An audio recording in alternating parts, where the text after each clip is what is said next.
لو أنزلنا هذا القرآن على جبل لرأيته خاشعا متصدعا من خشية الله.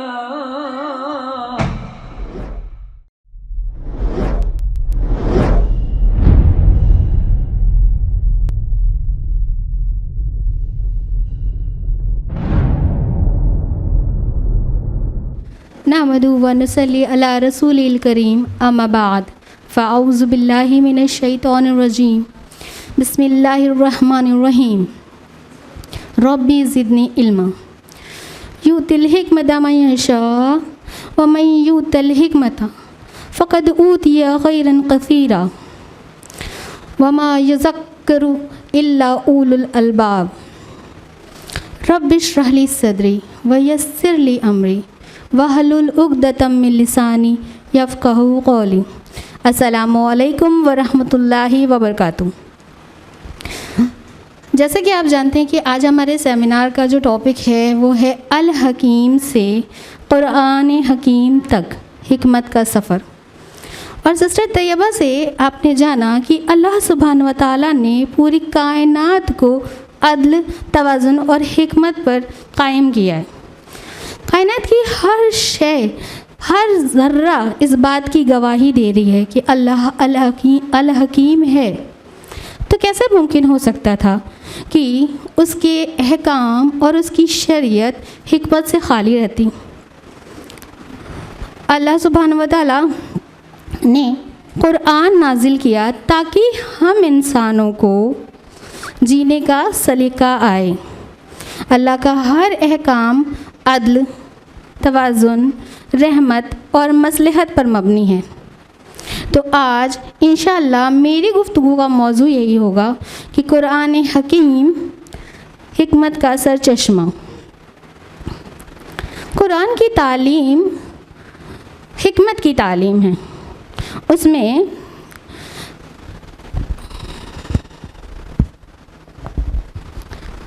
میں صرف معلومات نہیں ہے، یہ صرف سورس آف انفارمیشن یا پھر جو ہماری ریلیجیس ڈیوٹیز ہے، جو عبادات کا طریقہ ہے، وہ صرف اس کی انسٹرکشن نہیں دیا ہے، بلکہ قرآن تو ہمیں صحیح فہم، درست فیصلہ اور بہترین عمل اور زندگی کے ہر شعبے میں عدل کی عطا کرتا ہے. قرآن یہ نہیں سکھاتا صرف کہ کیا کرنا ہے، بلکہ قرآن یہ بھی سکھاتا ہے کہ کیسے کرنا ہے، کب کرنا ہے، کس توازن کے ساتھ کرنا ہے، کس نیت کے ساتھ کرنا ہے. یعنی یہ علم، فہم اور عمل تینوں چیز دیتا ہے ہمیں، اور اسی لیے یہ تینوں چیز مل کر حکمت کا مظاہرہ کرتی ہیں. اور اللہ سبحانہ و تعالیٰ قرآن میں خود فرماتے ہیں سورہ یاسین، سورہ نمبر 36 آیت نمبر 12 میں، یاسین والقرآن الحکیم، کہ یہ قرآن الحکیم ہے، یعنی قسم ہے اس قرآن الحکیم کی، یہ حکمت کا مجموعہ ہے. اور قرآن کی تعلیم حکمت کی تعلیم ہے جو انسان کی اصلاح کے لیے، فرد اور معاشرے کی ترقی کے لیے اور دنیا اور آخرت کی فلاح کے لیے ہمارے پاس بھیجی گئی ہے. اور اللہ سبحانہ و تعالیٰ نے یہ اس کا فضل ہے کہ اپنی کائنات میں ہدایت کی جو نشانیاں ہمارے لیے بھیجی ہے، رکھی ہے، اس کے ساتھ ساتھ رسولوں کے ذریعے ہماری رہنمائی کی. اللہ سبحانہ و تعالیٰ قرآن میں فرماتے ہیں سورہ بقرہ، سورہ نمبر 2 آیت نمبر 129 اور 151، سورہ آل عمران، سورہ نمبر 3 آیت نمبر 164، سورہ جمعہ، سورہ نمبر 62 آیت نمبر 2، وَيُعَلِّمُهُمُ الْكِتَابَ وَالْحِکْمَةَ وَيُزَکِّیہِم، کہ رسولوں کو بھیجا گیا کہ وہ تمہیں علم، کتاب و حکمت سکھائیں اور تمہارا تزکیہ کریں.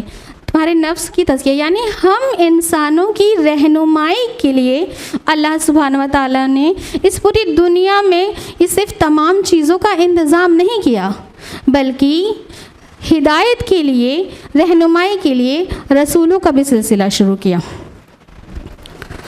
اور آپ صلی اللہ علیہ وسلم کو، جو کہ ہمارے آخری نبی تھے، ان کو قرآن الحکیم، حکمت کا سرچشمہ عطا کیا. اور یہ صرف اس دور کے لوگوں کے لیے نہیں، قیامت تک کے لوگوں کے لیے ہدایت نامہ ہے اور تمام انسانوں کے لیے ہے. جب اللہ کے رسول صلی اللہ علیہ وسلم کا بعثت نہیں تھی، یعنی اس سے پہلے کا جو دور تھا، دور نبوت کا جو پہلے کا دور تھا، وہ اصل میں جہالت کا دور کہلاتا تھا. اور اس وقت جو لوگ تھے ان میں انتشار تھا، اختلافات تھے، آپس میں لڑتے جھگڑتے تھے، کوئی طریقہ کار نہیں تھا.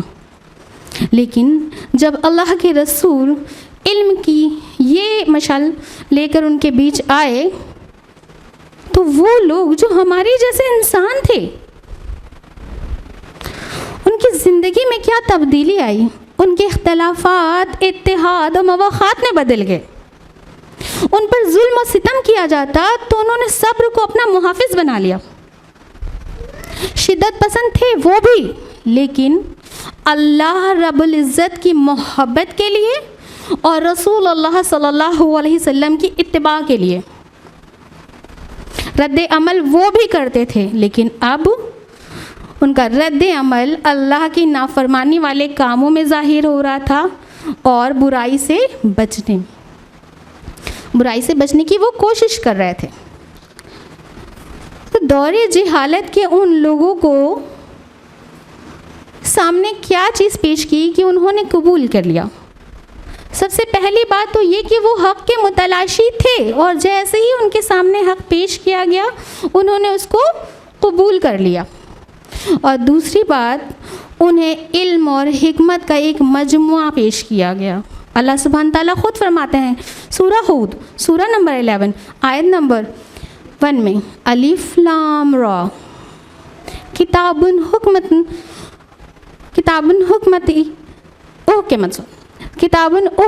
آیاتہ ثم فصلت من لدن حکیم خبیر. کیا فرمایا اللہ سبحانہ تعالیٰ نے؟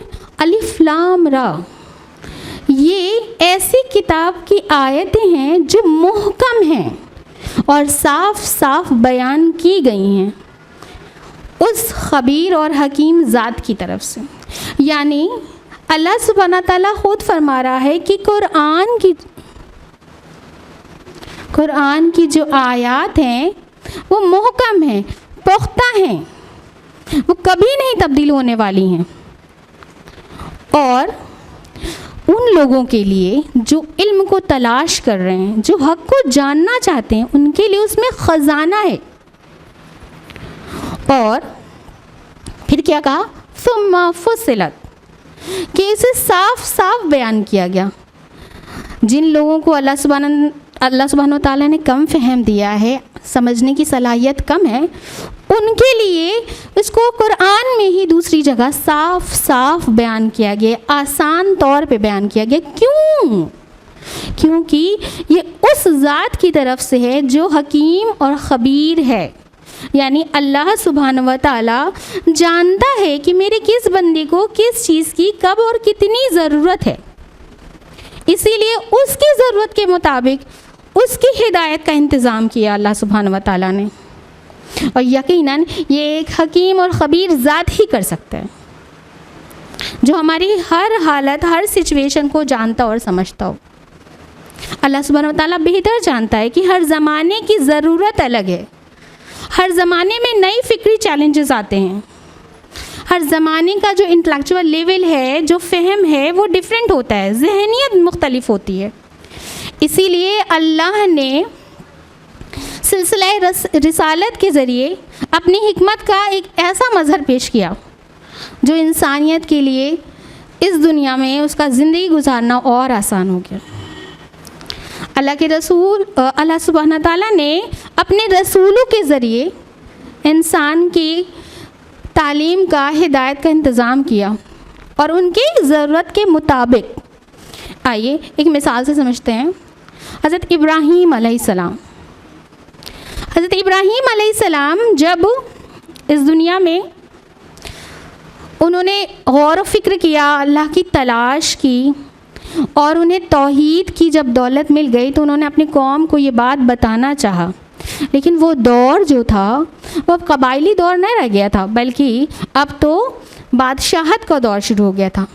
یعنی ابراہیم علیہ السلام کو جو اللہ کی توحید کی دعوت دینی تھی تو وہاں پر صرف ان بت پرستوں کی مزاحمت کا سامنا نہیں کرنا تھا، بلکہ سامنے ایک صاحب قوت جابر حکمران بھی تھا. لیکن تہذیب اور تمدن کی اس ترقی میں حضرت ابراہیم علیہ السلام نے یہ اندازہ لگا لیا تھا کہ اب انسانی ذہن نے اتنی ترقی کر لی ہے کہ ان کے سامنے دلیل سے لاجیکلی ان کو بات سمجھائی جا سکتی ہے. اور پھر انہوں نے ایک اتنی بہترین حکمت اپنائی اور سوالوں کے ذریعے ان کے ذہنوں کو کھولا. آپ نے اپنے والد سے، اپنے گھر سے کام شروع کیا اور اپنے والد سے سوال کیا کہ ایسا کیسے ممکن ہے کہ جن بتوں کو آپ خود تراشتے ہیں وہ آپ کی پرستش کے حقدار بن جائیں. انہوں نے اپنی قوم سے یہ سوال کیا کہ کوئی ایک تو مثال دو جس سے پتہ چلے کہ تمہارے معبودان باطل تمہیں نفع اور نقصان پہنچا بھی سکتے ہیں. حتیٰ کہ انہوں نے اپنی ایک تدبیر عمل سے ان کے ذہنوں کو سٹک کیا. اور آپ سب اس واقعے سے واقف ہیں، بتوں کو توڑنے والا واقعہ. اصل میں انہوں نے بت پرستوں کو نہیں، بتوں کو توڑا اور ان کے ذہنوں میں یہ سوال ڈالا کہ وہ بت جو خود اپنی حفاظت نہیں کر سکتے وہ تمہیں کیا نفع اور نقصان پہنچائیں گے.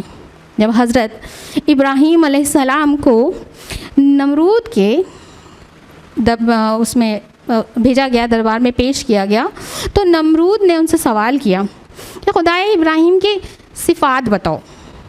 تو حضرت ابراہیم علیہ السلام نے فرمایا، سورہ بقرہ سورہ نمبر 2 آیت نمبر 258 میں، قال ابراہیم ربی الذی یحیی و یمیت. ابراہیم علیہ السلام نے کہا میرا رب وہ ہے جو جلاتا ہے اور مارتا ہے. قال انا احیی و امیت. نمرود نے جواب دیا میں بھی مارتا ہوں، جلاتا ہوں. اور اس نے اپنی ایک احمقانہ عمل کے ذریعے اس کو ثابت کرنے کی کوشش کی. لیکن اس کے اس طرز عمل سے حضرت ابراہیم علیہ السلام کا کانفیڈنس نہیں ڈگمگایا، انہیں غصہ نہیں آیا، وہ آپے سے باہر نہیں ہو گئے، نہ انہوں نے کوئی بحث مباحثہ کیا، بلکہ اپنے تفکر اور تدبر کے ذریعے جو انہیں علم حاصل تھا فوراً انہوں نے اس فرق کو پہچان لیا اور نمرود کے سامنے کیا پیش کیا؟ قال ابراہیم ان اللہ یاتی بالشمس من المغرب فاتی بہا یاتی بالشمس من المشرق فاتی بہا من المغرب. کہ میرا رب ابراہیم علیہ السلام نے کہا کہ اللہ وہ ہے جو سورج کو مشرق سے نکالتا ہے، تم اسے مغرب سے نکال کے دیکھو. یعنی پوری پریزنس آف مائنڈ کے ساتھ، صبر استقامت کے ساتھ، غور و فکر کے ساتھ نمرود کے سامنے ایک ایسی دلیل پیش کی جس کا اس کے پاس کوئی جواب نہیں تھا. قدرت کی ایک ایسی مثال پیش کی کہ جس کا اختیار صرف اور صرف اللہ کو ہے. اور نہ صرف اس وقت کے نمرود کو بلکہ قیامت تک کے تمام نمرود جو رب ہونے کا دعویٰ کریں سب کو لاجواب کر دیا. حضرت ابراہیم علیہ السلام کا یہ واقعہ ہم سب جانتے ہیں، لیکن اس سے جو حکمت حاصل ہو رہی ہے کہ سچویشن کچھ بھی ہو ہمیں کانفیڈنٹ رہنا ہے. اور یہ کانفیڈنس تبھی آئے گا جب ہم تفکر کریں گے، غور کریں گے، ہم اپنے ذہن کو سوالات سے کھولیں گے، اور تب جا کر جب ہمارا کانفیڈنس بڑھے گا تو ہم پریزنس آف مائنڈ رہیں گے اور ہم کسی بھی سچویشن کا سامنا کر سکتے ہیں.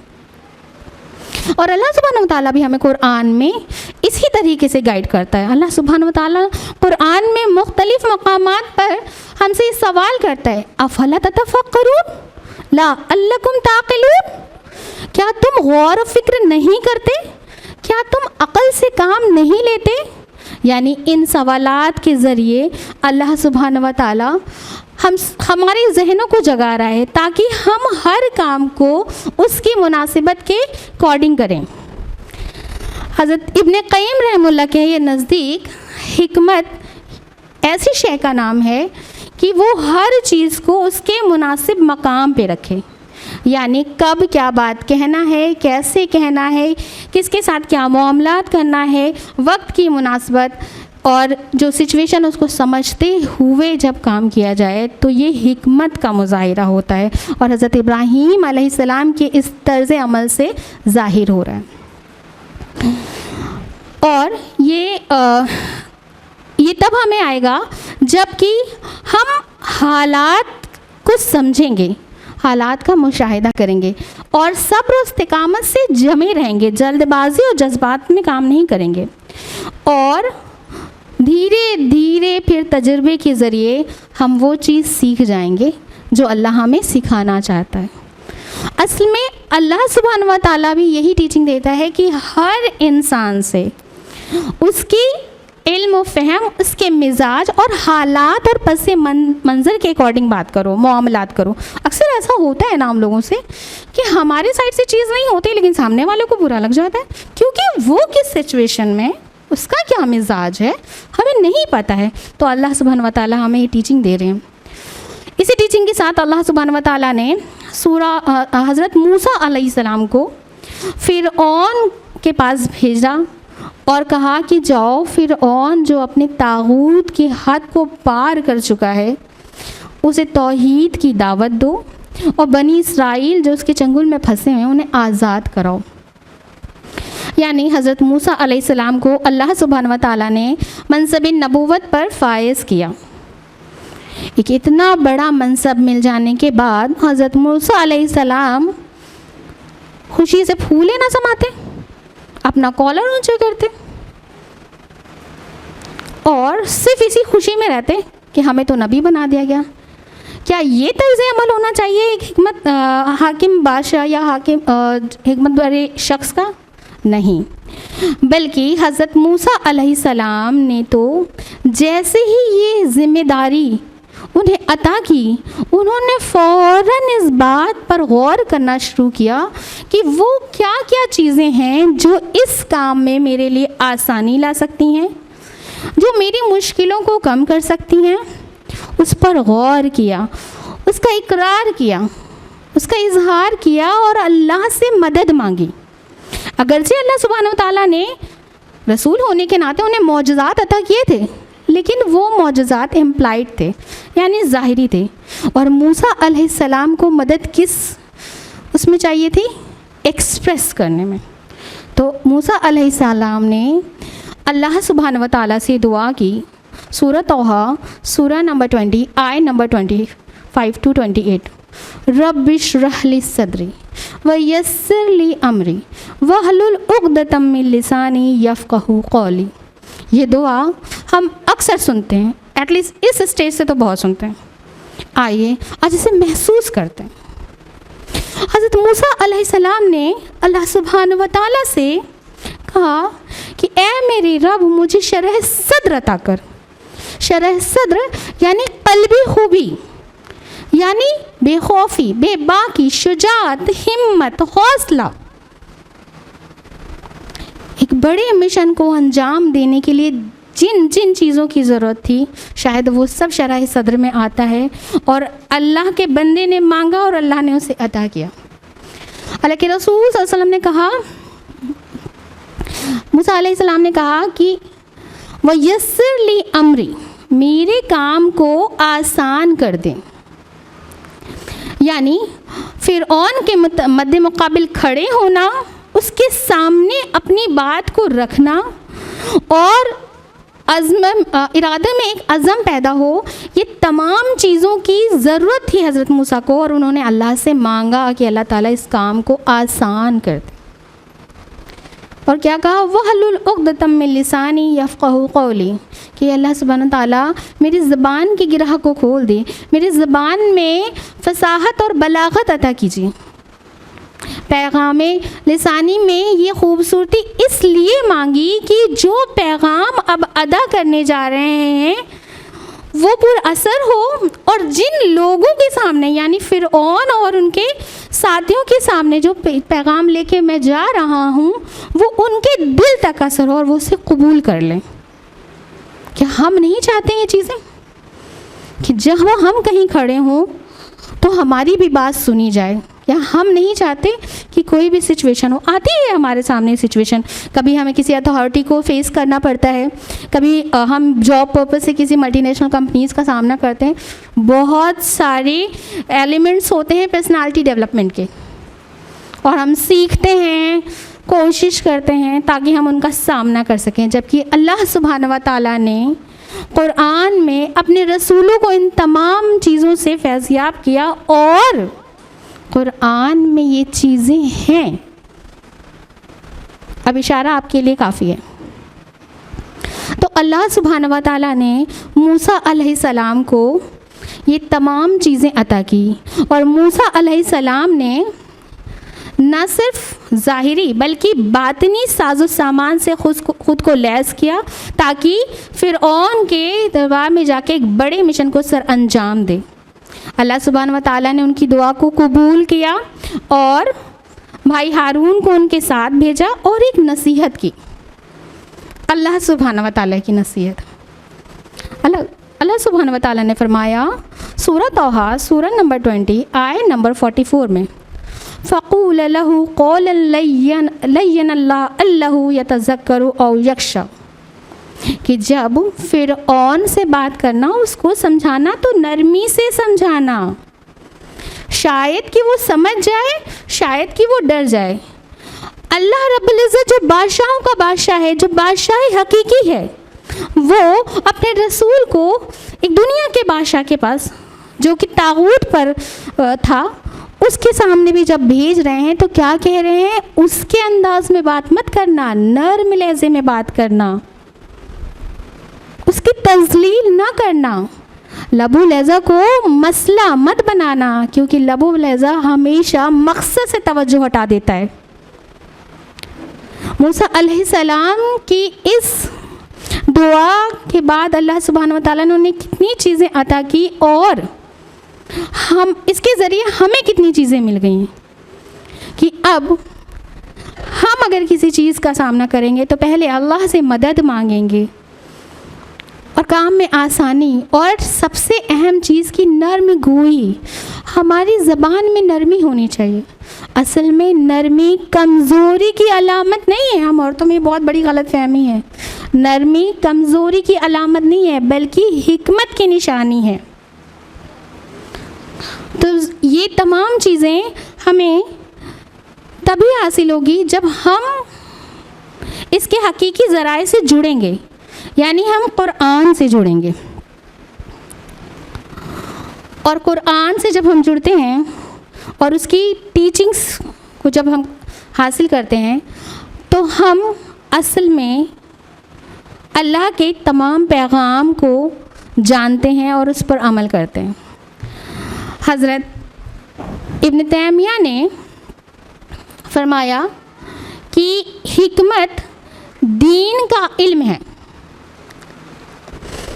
اور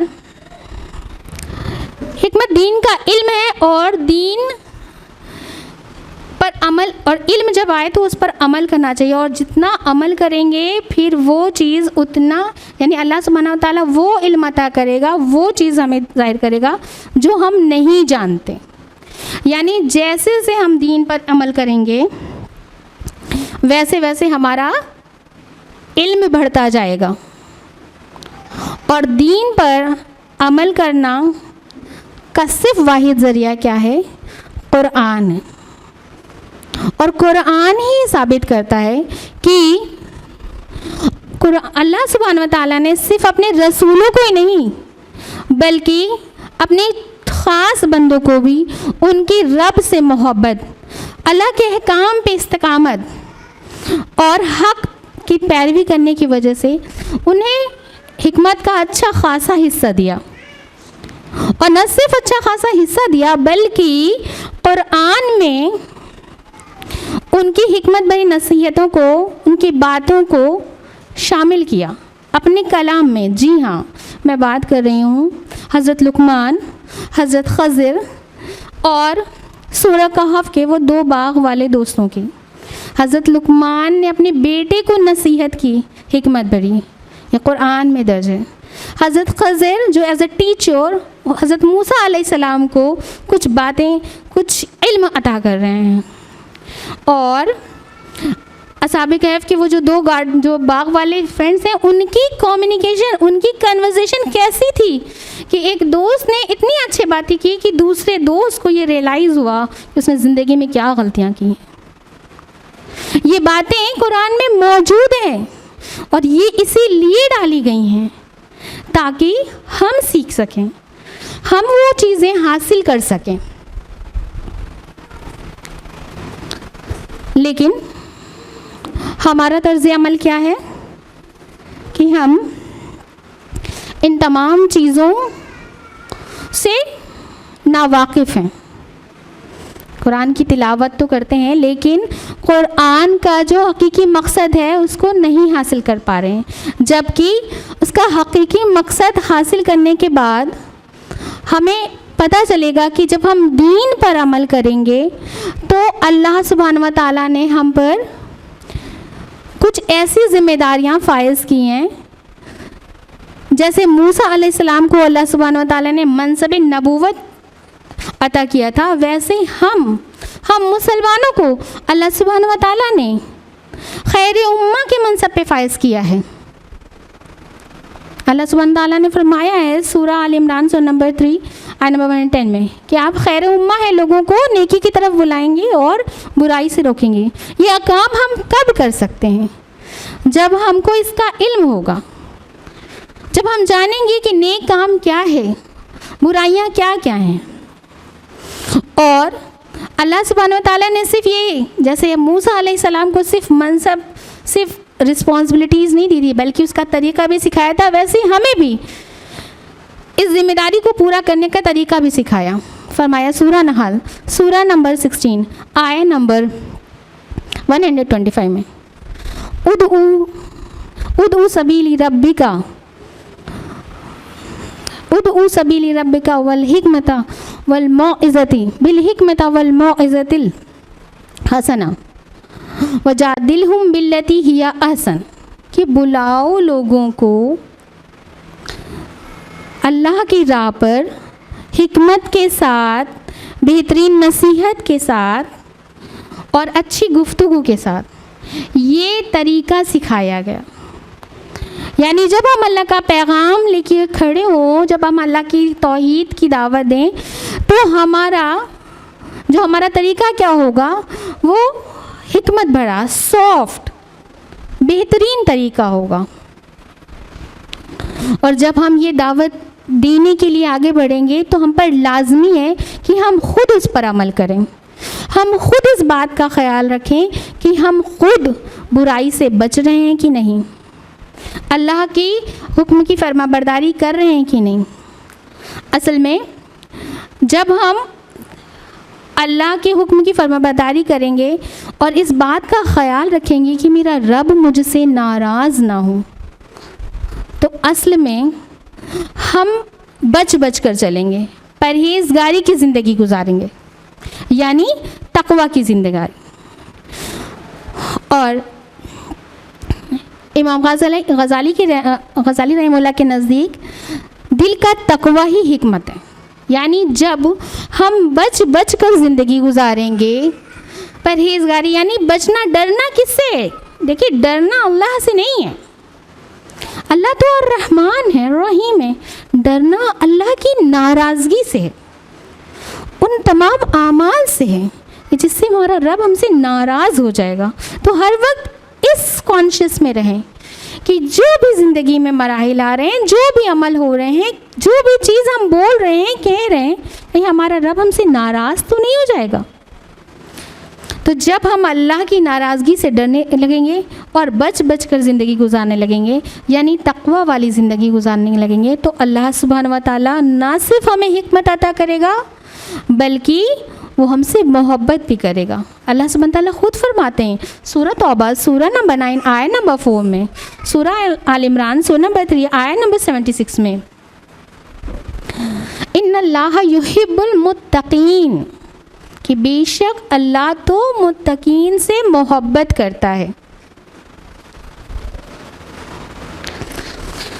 تو کیا ہم اللہ کے محبوب ترین بندوں میں شامل نہیں ہونا چاہتے ہیں؟ کیا ہم اب وہ کام نہیں کریں گے کہ ہم اپنی زندگی کے تمام اعمال کو سدھاریں اور قرآن سے جڑ جائیں, قرآن سے چمٹ جائیں؟ اللہ سبحانہ و تعالیٰ اپنے پسندیدہ بندوں کو حکمت کا خزانہ دیتا ہے, لیکن یہ ہماری کم عقلی ہے کہ یہ چیز ہمارے پاس موجود ہونے کے بعد بھی کچھ کمیاں ہماری زندگی میں ابھی بھی ہیں. بہت سارے ایسے موقع ہماری زندگی میں آتے ہیں کہ ہم صحیح فیصلہ نہیں کر پاتے. اکثر ایسا ہوتا ہے کہ ہم سچے ہوتے ہیں اور ہم بتا نہیں پاتے. ہماری غلطی نہیں ہوتی ہے, ہم اسے ایکسپریس ہی نہیں کر پاتے. یا کوئی اچیومنٹ یا رسپانسبلٹیز ہمیں دی جاتی ہے, اس کو لے کر ہم بہت کنفیوز رہتے ہیں, لیکن ہم کبھی بھی ان کنفیوژن کو دور کرنے کی کوشش نہیں کرتے ہیں, بس خاموشی سے ہی بیٹھے رہتے ہیں اور نتیجہ کیا ہوتا ہے کہ اس ذمہ داری کو ادا نہیں کر پاتے. اکثر ایسا ہوتا ہے کہ ہمارا لب و لہجہ چھوٹے سے معاملے کو مسئلہ بنا دیتے. ہم ایک ہی طریقے سے ہر چھوٹے بڑے مسئلے کو حل کرنے کی کوشش کرتے ہیں, اور نہ صرف خود کوشش کرتے ہیں بلکہ دوسروں کو بھی اس میں پریشان رکھتے ہیں. کیوں؟ کیونکہ کچھ خاصیت ہے ہمارے اندر, جیسے سننا ہمیں نہیں آتا, بولنے ہمیں کسی کو دینا ہی نہیں ہے, غصہ ہمارا جنمسدھ ادھیکار ہے, خاموشی تو پسند ہی نہیں ہے, تنقید کے ذریعے بدلاؤ چاہتے ہیں, عمل نہیں کرتے لیکن نتیجہ چاہیے, خود پر خود کے لیے کوشش ذرا بھی نہیں ہے, لیکن دوسرا کوئی انیشیٹو کیوں نہیں لے رہا ہے اس بات کی شکایت ہے. ہماری زبان پہ ہر وقت یہ شکایت رہتی ہے کہ ہائے اللہ کی مدد کیوں نہیں آ رہی, لیکن ہماری زبان اللہ کے ذکر سے دعا سے خالی ہے. یہ تمام چیزیں جو ہماری زندگی میں ہیں, کیوں؟ یہ سوال ہمیں اپنے آپ سے کرنا چاہیے. جب ہماری زندگی میں قرآن الحکیم موجود ہے, حکمت کا سرچشمہ موجود ہے, ہر پرابلم کا سولوشن, یعنی جو اسکالرس ہیں وہ کہتے ہیں کہ اگر ہدایت قرآن موجود ہے تو کسی اور ذریعے کی ضرورت نہیں ہے. کیوں؟ کیونکہ یہ قرآن ریمائنڈر ہے, اور ریمائنڈر کس کو کہا جاتا ہے؟ ریمائنڈر کا مطلب یعنی جو چیز ہمیں یاد دلائے. تو قرآن کو ریمائنڈر کیوں کہہ رہی ہوں؟ کیونکہ جب اللہ سبحانہ و تعالیٰ نے ہم انسانوں کے ہمارے جو باپ آدم علیہ السلام کی تخلیق کی تھی, تو آدم علیہ السلام کو ہر طرح کا علم عطا کر دیا, اور جب ان کے اندر فطرت روح ڈالی تو یہ چیز, یہ فطرت انسان کے اندر ڈال دی کہ وہ اپنے رب کو پہچان لے, وہ حق کو حق اور باطل کو باطل جانے, وہ حق کا متلاشی ہو, تلاش کرے, اور وہ روشنی کو پسند کرتا ہو, عدل و انصاف اس کی پسند ہو. تو یہ ساری چیز ہماری فطرت میں موجود ہے. اس کے بعد بھی ہمارا یہ حال ہے کہ ہم کنفیوز ہیں, ہم نہیں جانتے, ہم نہیں سمجھ پا رہے ہیں. کیوں؟ کیونکہ ہم علم تو حاصل کر رہے ہیں, جس ایرا میں ہم جی رہے ہیں اسے ایجوکیشن کہیے یا ہائی ٹیک ایرا کہیے, بہت علم ہے, بہت علم ہے. اس چھوٹے سے ڈیوائس میں اتنا علم ہے کہ پہلے کسی لائبریریز میں بھی اتنا نہیں تھا. انٹرنیٹ کے اس زمانے میں لاکھوں کروڑوں ویب سائٹس ہیں جن میں ہر لمحے ہر لمحے لاکھوں پوسٹ اور ویڈیوز اپلوڈ کیے جا رہے ہیں. AI, online courses, digital libraries کے ذریعے ہر طرح کے علم تک جو رسائی ہے وہ آسان ہو گئی ہے.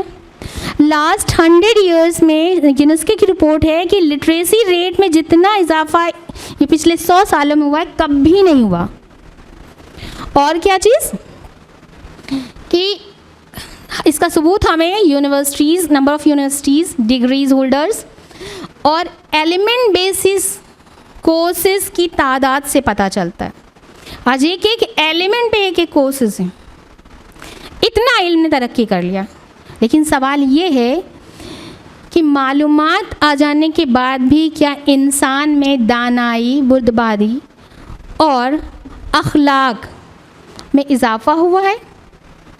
تو جواب بھی اسی سوشل میڈیا کے ذریعے دیکھتے ہیں. یہ سوشل میڈیا جس پہ ہم ہر وقت ایکٹیو رہتے ہیں،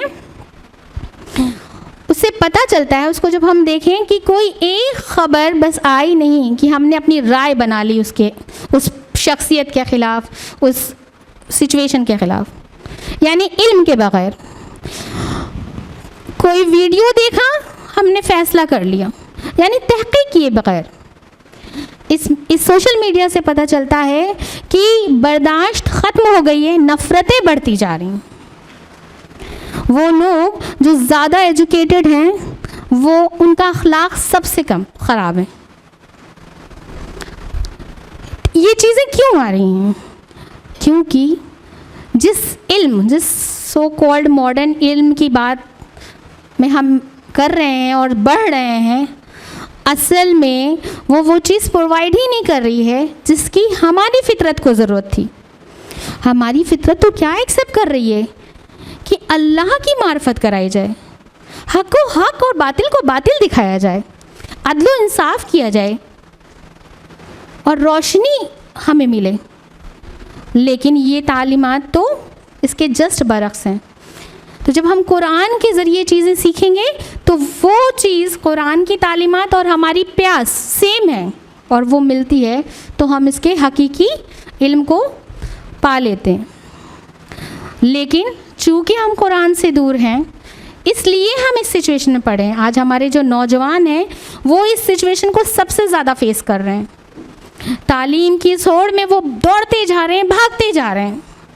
لیکن جب تعلیمی دور ختم ہوتا ہے اور اب اپنے مستقبل کے لیے فکر مند ہوتے ہیں، آگے کیا کرنا ہے، جب یہ ڈیسیزن لینا ہوتا ہے تو ان کے اندر صحیح فیصلہ کرنے کی صلاحیت نہیں ہوتی. وہ بالکل کنفیوز کہ کیا کرنا چاہیے کیا نہیں کرنا چاہیے. اور یہ عمر کا یہ حصہ شیطان کے لیے سب سے اچھی ایج ہوتی ہے کہ اس وقت بھڑکایا جائے. اور جب قرآن اور اللہ کے دین سے دور ہوتے ہیں تو شیطان کے شکنجے میں پھنس جاتے ہیں. اور ہمارے نوجوان تعلیم کے ذریعے اپنے آپ کو بہت اسمارٹ تو سمجھتے ہیں لیکن صحیح فیصلہ نہیں کر پاتے، اور کبھی کبھی چھوٹی چھوٹی مشکلوں کو بھی اتنا بڑا بنا لیتے ہیں اپنے لیے اور وہ شیئر نہیں کرتے، وہ بتاتے نہیں اپنوں کو. اپنے تو دور، وہ تو اپنے والدین کو بھی کبھی کبھی نہیں بتاتے. ایسا کیوں ہوا؟ کیونکہ کہیں ہماری ہی کمی تھی. ایز اے پیرنٹس ہم نے صرف قرآن اور اللہ سے نہیں ان کو جوڑا بلکہ خود سے بھی ڈسکنیکٹ کر دیا. جبکہ اگر ہم قرآن پہ توجہ کریں، ہم قرآن کی طرف دیکھیں، تو جیسے میں نے پہلے کہا تھا کہ قرآن الحکیم ہے. اس نے زندگی کے ہر شعبے کے لیے نصیحت اور چیزیں اس میں موجود ہیں. تو نوجوانوں کے لیے تو اس میں نصیحتیں لاتعداد ہیں. ضرورت ہے کہ ہم اس کو جانیں. ہر ایک سچویشن کا حل ہے قرآن میں. ہم جانیں گے تب جب ہم اس سے جڑیں گے. میں صرف ایک انسیڈنٹ سے بتانا چاہوں گی. حضرت یوسف علیہ السلام، ان کا ذکر آتے ہی ایک خوبصورت نوجوان کی تصویر، خیال ہمارے ذہنوں میں آتا ہے. یوسف علیہ السلام کی خوبصورتی کے بارے میں تو ہم نے بہت سنا، جو کہ ظاہری تھی، لیکن ان کا باطن بھی بہت خوبصورت تھا. وہ بہت بڑے کردار کے حامل تھے اور اللہ سبحانہ و تعالیٰ نے ان کی زندگی کے ایک ایک مراحل کو، پوری حیات مبارک کو ایک ہی سورہ میں نازل کیا. کیوں ہم جانتے ہیں کہ قرآن کی سورہ یوسف سورہ 12 نمبر کی سورہ، لیکن کیوں؟ کیا یہ سوال کبھی ہمارے ذہنوں میں آیا؟ کیونکہ حضرت یوسف علیہ السلام کے ذریعے اللہ سبحانہ و تعالیٰ اس ایج میں آنے والی تمام پریشانیوں کو، اس کا سچویشن سب کا حل بتایا ہے. حضرت یوسف علیہ السلام نے جب ابھی اپنی جوانی کی دہلیز پہ قدم رکھا تھا تو وہ عزیز مصر کے یہاں غلام کی حیثیت سے رہتے تھے، بہت خوبصورت. تو جب عزیز مصر کی بیوی ان کو دیکھتی تو ان کی طرف اٹریکٹ ہوتی. ایک دن وہ ان کی ظاہری خوبصورتی پہ ایسا فدا ہوئی کہ اس نے خود سپردگی کا وہ ارادہ کیا اور یوسف علیہ السلام کو ایک ایسی سچویشن میں لا کے کھڑا کیا کہ ہر دروازہ بند، اس جگہ کوئی نہیں سوائے یوسف علیہ السلام کے، اور سامنے ایک بت پرست جو صحیح اور غلط سے بالکل پرے اور انہیں گناہ کی دعوت دے رہی ہے. ایسی سچویشن ہمارے نوجوانوں کے سامنے نہیں آتی، اتنی کرٹیکل سچویشن نہیں آتی، لیکن لڑکھڑا جاتے ہیں. آئیے دیکھتے ہیں حضرت یوسف علیہ السلام کا طرز عمل کیا تھا. حضرت یوسف علیہ السلام جنہوں نے جب خود کو ایسا پایا تو کمزور نہیں ہوئے، بلکہ انہوں نے کیا کہا کہ میں اللہ کی پناہ چاہتا ہوں کہ میرا جو مربی ہے اس نے مجھے بہت بہترین طریقے سے رکھا ہے، اور اللہ سبحانہ و تعالیٰ ظلم کرنے والوں کو فلاح نہیں دیتے. سورہ یوسف سورہ نمبر 12 آیت نمبر 23 میں. یعنی یوسف علیہ السلام نے یہ نہیں کہا کہ ارے نہیں ابھی نہیں، ارے ایسے کیسے ہو سکتا ہے، سب دیکھیں گے، سب سنیں گے تو کیا کہیں گے، عزیز مصر کیا کرے گا، یہ تو طریقہ غلط ہے. نو، سب سے پہلے حضرت یوسف علیہ السلام نے اللہ سے مدد مانگی، کیونکہ جہاں کوئی نہیں تھا وہاں اللہ تھا، اور یوسف علیہ السلام کو اس کا علم تھا. انہوں نے پہلے اللہ سے مدد مانگی اور اس کے بعد اس طغیان میں بہنے والی، جذبات میں بہنے والی عورت کو یاد دلایا کہ یہ جو تم کر رہے ہو اس سے تمہارا ہی نقصان ہے، اور جو تمہاری چاہت ہے، جو تمہاری ضرورت ہے، اس کا جائز ذریعہ تمہارے پاس موجود ہے. اور اپنے حق میں انہوں نے کیا کہا کہ میں اپنے مربی، اپنے محسن کی امانت میں خیانت نہیں کر سکتا، میں یہ ظلم کر ہی نہیں سکتا، کیونکہ میں جانتا ہوں ظلم کرنے والا کامیاب نہیں ہوتا. یوسف علیہ السلام کے اس واقعے سے کیا تعلیم ملتی ہے کہ کسی بھی سچویشن میں ہمیں یاد رکھنا ہے کہ اللہ ہمارے ساتھ ہے، اللہ ہمارا نگہبان ہے. دوسری چیز کہ ہمیں پتہ ہونا چاہیے کہ اللہ کے احکام کیا ہیں، دوسروں کے حقوق کیا ہیں، ہمارے فرائض کیا ہیں. جب ہم ان چیزوں کا علم ہوگا تب ہم صحیح فیصلہ کر پائیں گے. اور حضرت یوسف علیہ السلام کی اس واقعے سے کیا ٹیچنگ ملتی ہے کہ امانتوں کا خیال رکھنا ہے. اور سب سے بڑی ٹیچنگ یہ ہے کہ گناہ کی دعوت پر صاف انکار. دیکھیے چھوٹے گناہ ہو یا بڑے، ہر گناہ پر ڈائریکٹلی انکار کرنا ہے، نہیں تو نہیں. دیکھیے جب ہم چھوٹے موٹے ایکسکیوزز کرتے ہیں نا تو وہ ایکسکیوزز کے ذریعے وہ جو نہ ہے وہ ہاں میں بدل جاتی ہے، شیطان کر لیتا ہے، کیونکہ شیطان کو راستہ مل جاتا ہے. لیکن جب ہم سرے سے انکار کر دیتے ہیں کہ ہمیں کرنا ہی نہیں ہے تو شیطان کے لیے دروازہ بند. تو یہ تعلیمات ہمیں اپنے نوجوانوں کو دینی تھی. جو یہاں موجود ہیں ان کے لیے خوشخبری ہے کہ وہ یہاں موجود ہیں، انہیں آج مل گئی ہے. اور جو نہیں موجود ہیں اس کے علاوہ یہ اب ہم عورتوں کی ذمہ داری ہے جو معاشرے کی بنیاد رکھتے ہیں. ہم وہ مائیں ہیں، ہم وہ ٹیچرز ہو سکتے ہیں جو جو ہماری جنریشن چل رہی ہے اس کو ٹرین کر رہے ہیں نیکسٹ جنریشن کے لیے. تو ہمارے لیے ضروری ہے کہ ہم اپنے بچوں کو یہ بات سکھائیں. صرف یوسف علیہ السلام کی طرح ان کی خوبصورتی کے اکارڈنگ اپنے بچوں کا نام یوسف نہ رکھیں، بلکہ یوسف علیہ السلام کے کردار کے اوراق کو بدلیں اور ان کو ان کے کردار سے تعارف کرائیں، سکھائیں کہ وہ کیسے سچویشن کو انہیں کس طرح سے حاصل کیا. اور اس چیز کو کرنے کے لیے ضرورت ہے کہ ہم خود اس علم کے قریب آئیں. امام شافعی رحمہ اللہ کہتے ہیں کہ حکمت اصل میں سنت رسول اللہ صلی اللہ تعالی، یعنی اللہ کے رسول صلی اللہ علیہ وسلم کی سنت پر عمل کرنا، اصل میں حکمت کو حاصل کر لینا ہے. کیسے نہیں ہوگا یہ؟ کیسے نہیں ہوگا؟ جب حکمت کا سرچشمہ قرآن ہے اور اللہ کے رسول صلی اللہ علیہ وسلم نے اس کو پریکٹیکلی کر کے دکھایا ہے، تو ڈیفینیٹلی ہمیں جو طریقہ سیکھنے کو ملے گا وہ سنت رسول اللہ صلی اللہ تعالیٰ کی حیات مبارک سے ہی ملے گا. تو ضرورت ہے ہم خواتین کو، ہم عورتوں کو، کہ ہم اللہ کے قرآن سے جڑیں، اللہ کے رسول صلی اللہ علیہ وسلم کی سنت مبارک کو پڑھیں، سمجھیں اور اپنی زندگی میں شامل کریں. اور جب ہم یہ چیزیں کریں گے تب ہمارے گھروں کا ماحول بدلے گا. ہمیں یاد رہے گا کہ ہمیں کن کن چیزوں کا خیال رکھنا ہے، کب بولنا ہے، کب خاموش رہنا ہے، نرم آواز میں بات کرنا ہے، محبت کے ساتھ سمجھانا ہے، صبر و استقامت کا مظاہرہ کرنا ہے، تقوی والی زندگی گزارنا ہے، اللہ پر توکل رکھنا ہے.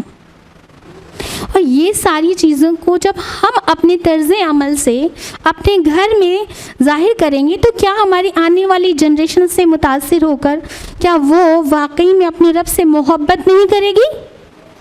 کیا وہ حق اور باطل کا فرق نہیں سمجھ جائے گی؟ کہ جب وہ گھر میں دیکھے گی کہ حق قائم رہ رہا ہے تو اگر وہ کہیں باطل کو دیکھے گی تو سمجھ جائے گی نا. کیا وہ عدل و انصاف کو پسند کرنے والی نہیں بنے گی؟ کیا وہ روشنی کی متلاشی نہیں بنے گی؟ بالکل بنے گی. اور پھر ایسی شخصیت وجود میں آئے گی جو غفلت کا پردہ چاک کر کے معاشرے میں روشنی پھیلا دے گی. اور ضرورت ہے آج کی سوسائٹی کو ایسی شخصیت کی، یعنی ضرورت ہے ایسی ماؤں کی. لیکن بہت افسوس کے ساتھ میں نہیں جانتی کہ یہ کب ہوا، کیسے ہوا، کتنی صدی پہلے ہوا کہ ہم عورتوں کے بیچ سے علم و فہم اٹھ گیا. ہم عورتوں کو سکھایا گیا کہ آپ کی ذمہ داری ہے کہ آپ اچھا کھانا پکائیں، بہترین لباس خریدیں، پہنیں اور پہنائیں، اپنے گھر کو سجائیں اور خود کو سجائیں. یہ عورتوں کی زندگی کا مقصد بنا دیا گیا، اسی میں امپروومنٹ ہونا ہے. سب نے اس چیز کا مشاہدہ کیا ہو. اور تعلیم کے نام پر، علم کے نام پہ کیا؟ صرف اور صرف تلاوت قرآن. قرآن کی تلاوت کرنا جانتے ہیں؟ ہاں. جبکہ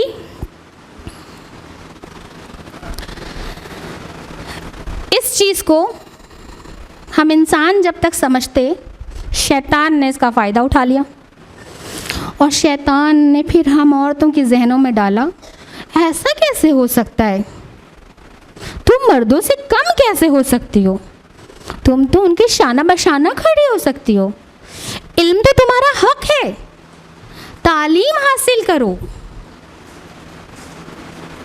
اور اسی وجہ سے پھر یہ انقلاب آیا کہ ہم عورتوں کو بھی تعلیم حاصل کرنا، علم حاصل کرنا ہے. اور پھر ہم اس دوڑ میں نکل پڑے، ہم نے علم حاصل کیا. لیکن افسوس کی بات ہے کہ اس شیطان نے ہمیں حقیقی علم کی تو دعوت دی نہیں ہوگی، اس سو کالڈ ماڈرن ایجوکیشن کے پیچھے لگا دیا. دیکھیے ماڈرن ایجوکیشن ہے یا اپڈیٹڈ انفارمیشن ہے ہونی چاہیے. یہ تو خود ہمارا دین کہتا ہے. اللہ سبحانہ و تعالیٰ خود اس بات کہتے ہیں نا کہ تفکر کرو, غور کرو, جانو, سمجھو.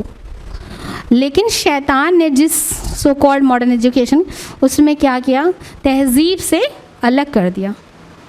آج عورتیں ایجوکیٹ تو ہو گئی ہیں لیکن کردار بیکار, اخلاق غلط. اور اس کا سب سے برا اثر خاندانی نظام پہ پڑا ہے. آج کہیں بھی خاندانی نظام نہیں ہے.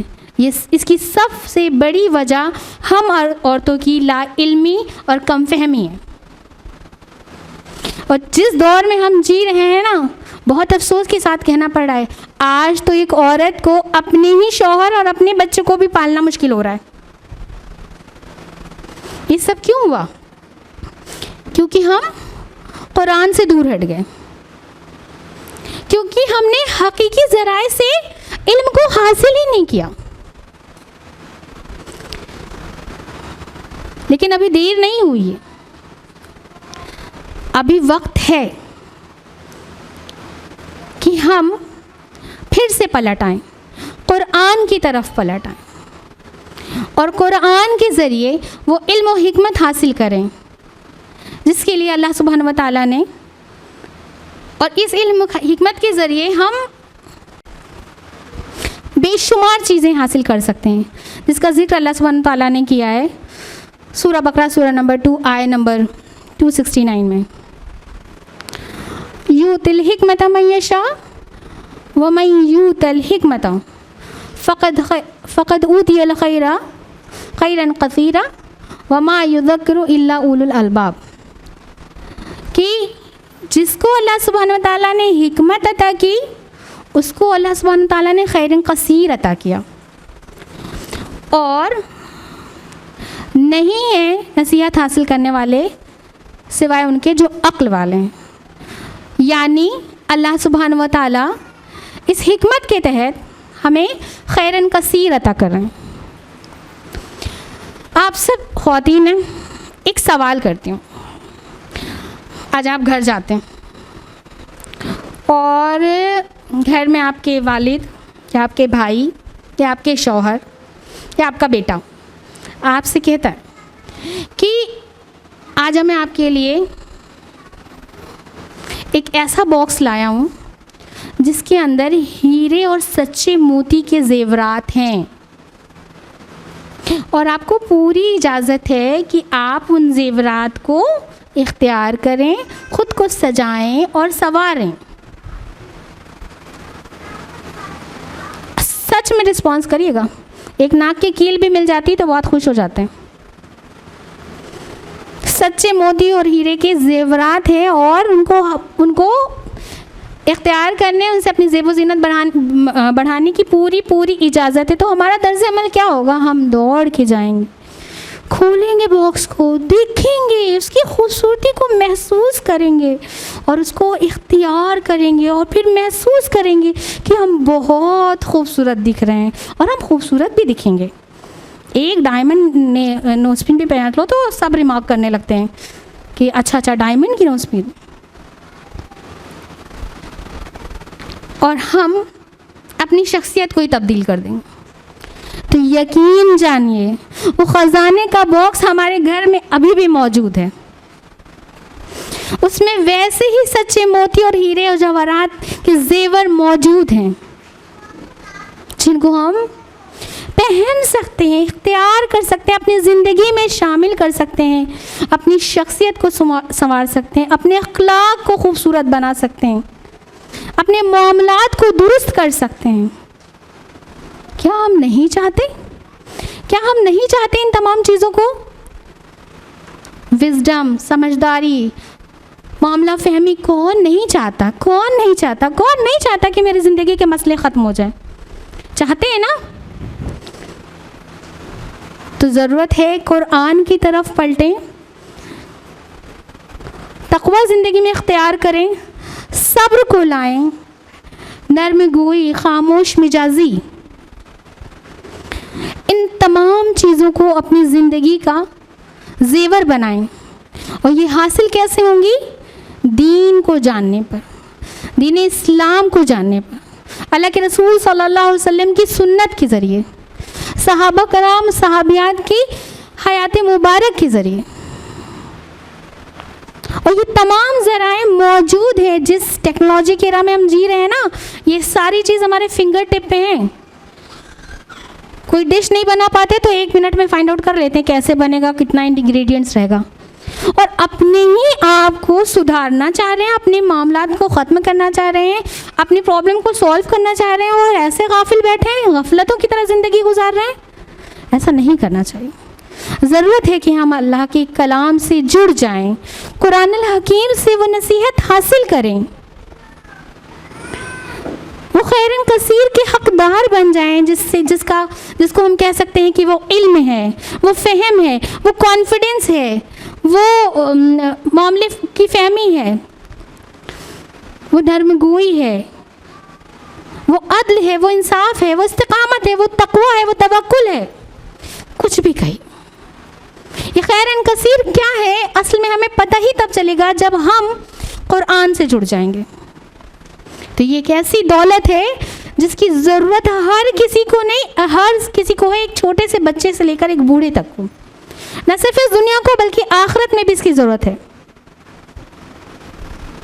تو جہاں ہم نے جانا کہ کیسے ہے ہم یہ حکمت حاصل کر سکتے ہیں، تو آئیے اپنے آپ کو چیک کر لیں کہ کیا ہماری زندگی میں کچھ ایسی چیزیں تو موجود نہیں ہیں کہ جن کی وجہ سے نہ صرف اس حکمت تک ہم پہنچ پا رہے ہیں بلکہ شاید اللہ نے عطا کی ہو اور ہم سے چھینی بھی جا سکتی ہے.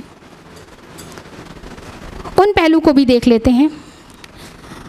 سب سے پہلی چیز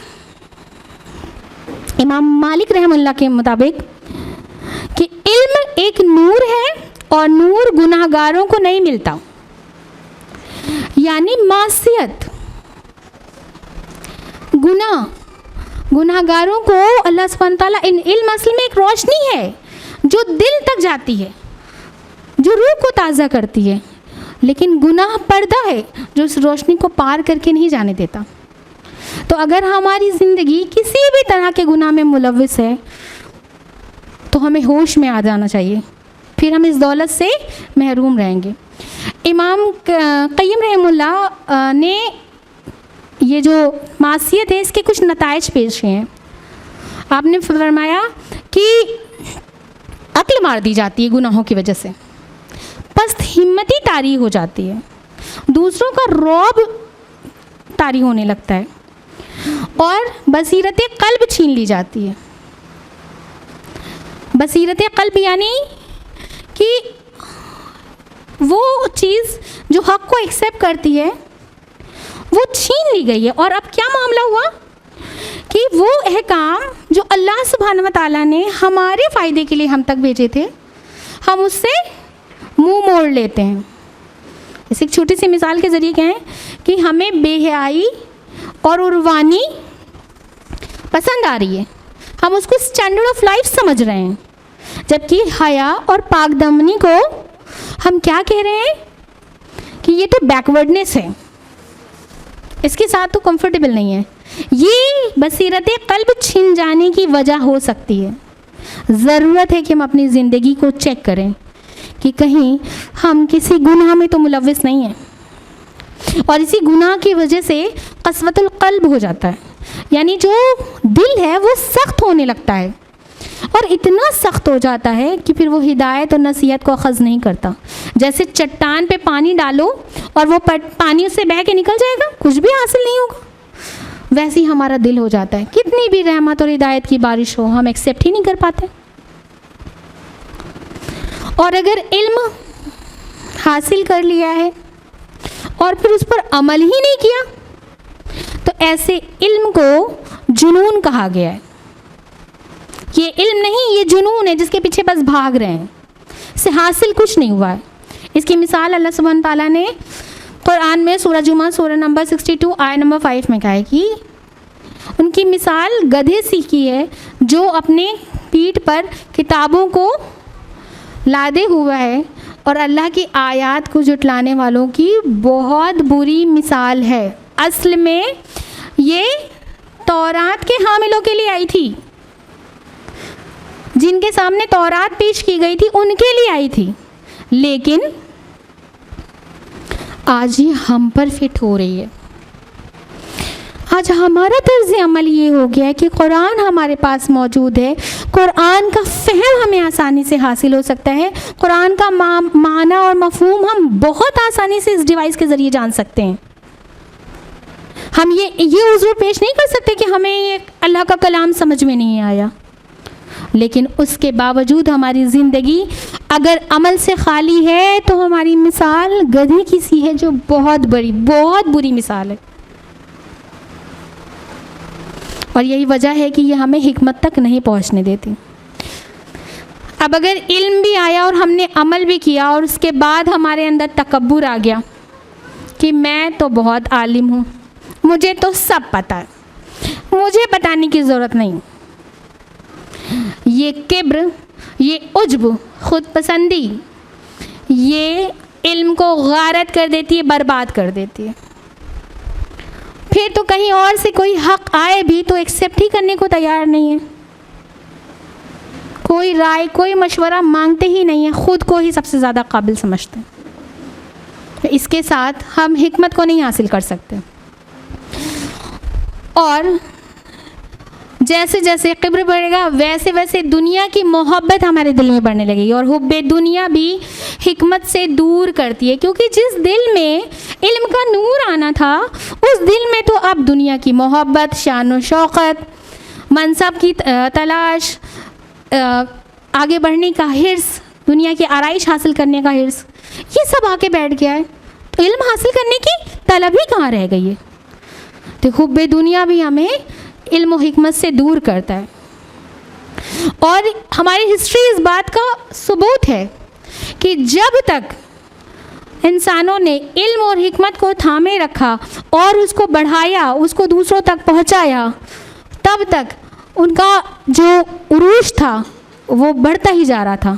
لیکن جیسے ہی انسانوں کے اندر، مسلمانوں کے اندر حکومت اور سیاست کی محبت بڑھی، دنیا کی محبت بڑھی، تو انہوں نے علم کا دامن چھوڑا اور وہ پستی کے حقدار بن گئے. اور آج ہم مسلمانوں کی حالت یہی ہے، صرف اور صرف یہی وجہ کہ ہم نے علم کو چھوڑ دیا ہے، اور علم میں بھی حقیقی علم کو.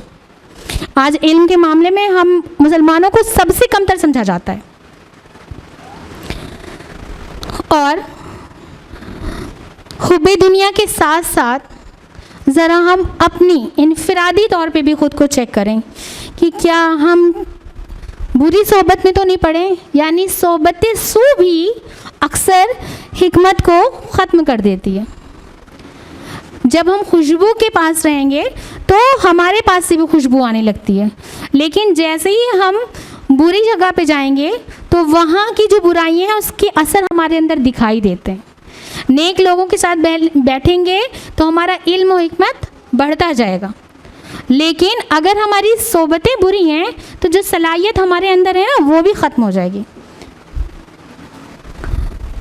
اور اللہ سبحانہ و تعالیٰ فرماتے ہیں کہ سورہ فرقان سورہ نمبر 25 اور میں آیت نمبر 28 اور 29 میں ایسے لوگوں کو کہ جو بری صحبت کے ساتھ رہتے ہیں ان کا انجام کیا ہوگا، وہ کیا کہیں گے روز آخرت؟ وہ کہیں گے ہائے میں نے فلاں سے دوستی کیوں کی،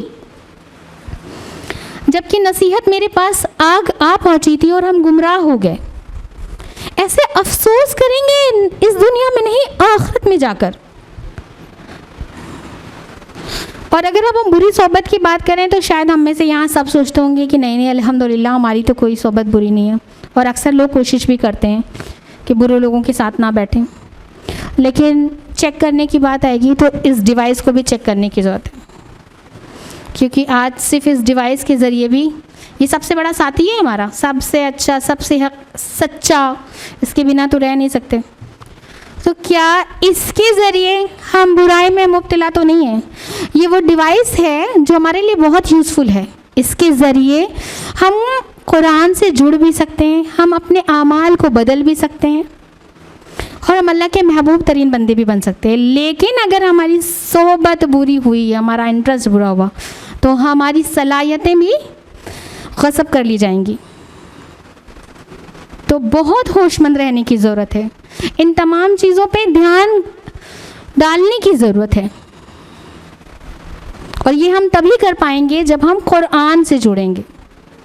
اور ایک سب سے اہم چیز جو سب سے آسان ہے, جو شاید ہم کرتے بھی ہیں لیکن بڑی لا علمی میں, اور وہ ہے دعا سے غفلت. ہر کام کو اللہ سبحانہ و تعالیٰ آسان کر دیتا ہے اگر ہم اس کا ذکر کرتے رہیں, اس سے دعا کرتے رہیں. تو اللہ سبحانہ و تعالیٰ ہمیں ان تمام چیزوں کو چھوڑنے کی توفیق عطا فرمائے, اور وہ تمام اعمال جو ہمارے علم و حکمت کو بڑھائیں, جو ہماری زندگی کو سدھار دیں, جو ہمیں دنیا اور آخرت میں کامیاب کر دے, جو ہمیں سب کا پسندیدہ بنا دیں, جو ہمارے رب کو راضی کر دیں, وہ عمل کرنے والا بنا دیں. اور اس کے لیے ہم قرآن سے جڑ جائیں, اللہ کے رسول صلی اللہ علیہ وسلم کی سیرت کو پڑھیں, سمجھیں اور ان کے سنت کے مطابق زندگی گزارنے والا بنا دیں.